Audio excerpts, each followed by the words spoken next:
G'day folks, I'm Mick Van Sale from Ironman 4x4. Let's discuss the controversial subject of bull bars, underbody plates, side steps, battery equipment, canopies, roof racks, sliding systems, water storage, additional fuel, everything that can be done. Dun, dun, dun, dun, dun. G'day folks, I'm Mick and welcome to another Ironman 4x4 Tech Talk video. Today we're answering some more readers' questions. And as always, to protect the innocent, we don't mention the names.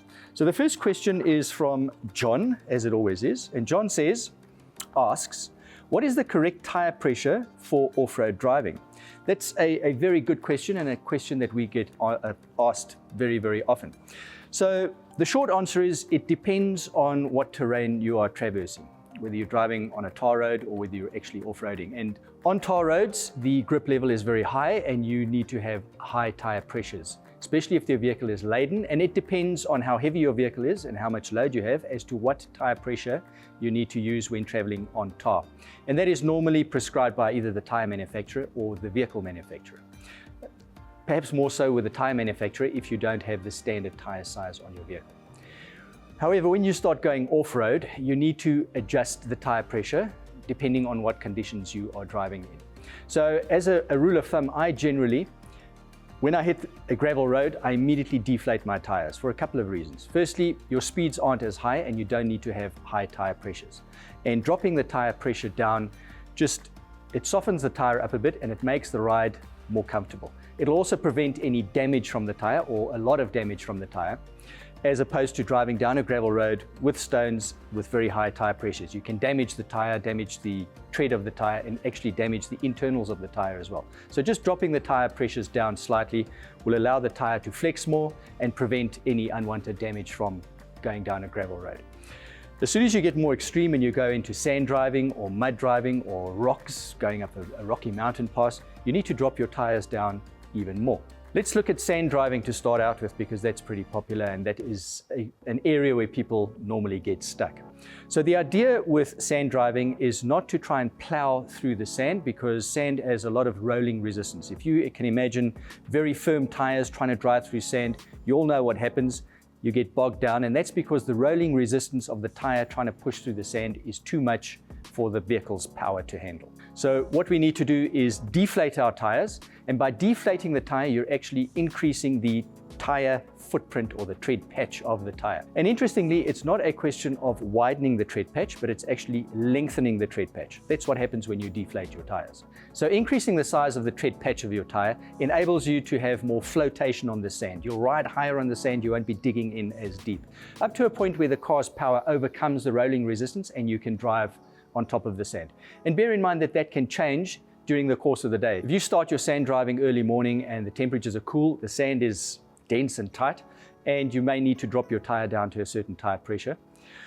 Come lunchtime though, and the sun is high and it's getting hot in the desert, the sand is going to be loose and you're going to need to deflate your tires even more, otherwise you'll start sinking away. With mud driving, I've come across two very distinct trains of thought, and I'll cover those in a second. I personally don't like mud driving. It's very similar to sand, but it's not quite the same. And there's various types of mud, also mud that could be under a hard surface and you break through it and sink away. Just, not enjoyable as far as I'm concerned. The one school of thought is that you deflate your tires, as is the case with sand driving, and you float on top of the mud and try and scoop it out of the way and get through it to the other side and not get stuck.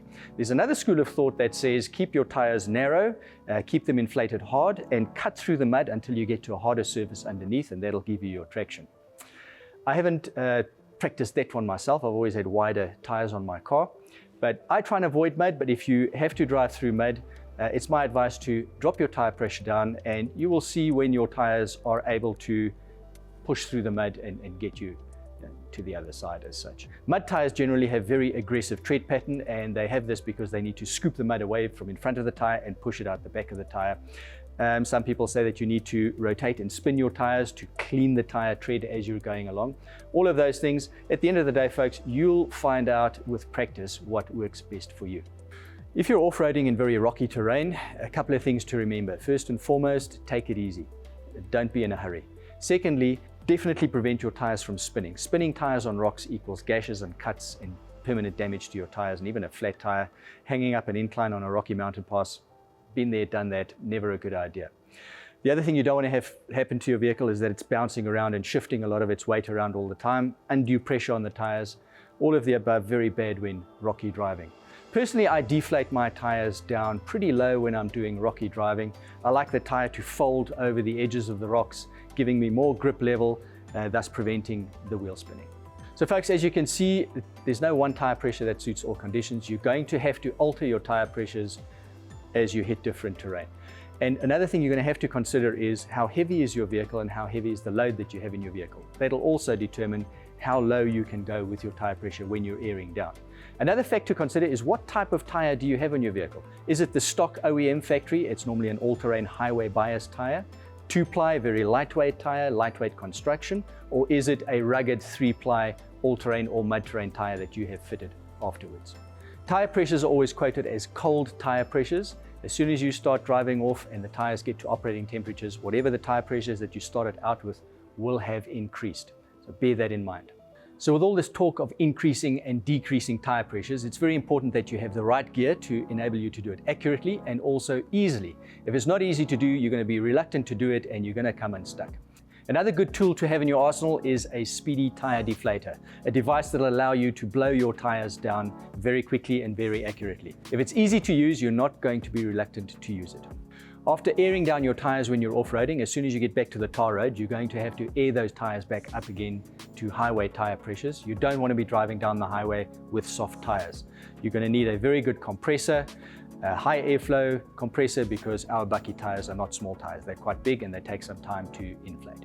On a personal note, I use a tire pressure monitoring system. Very simple system, quite accurate, 4 little sensors on the tire caps, and I have an app on my phone, and it warns me when I start losing tire pressure in any one of the tires, or if the temperature starts raising above a preset threshold.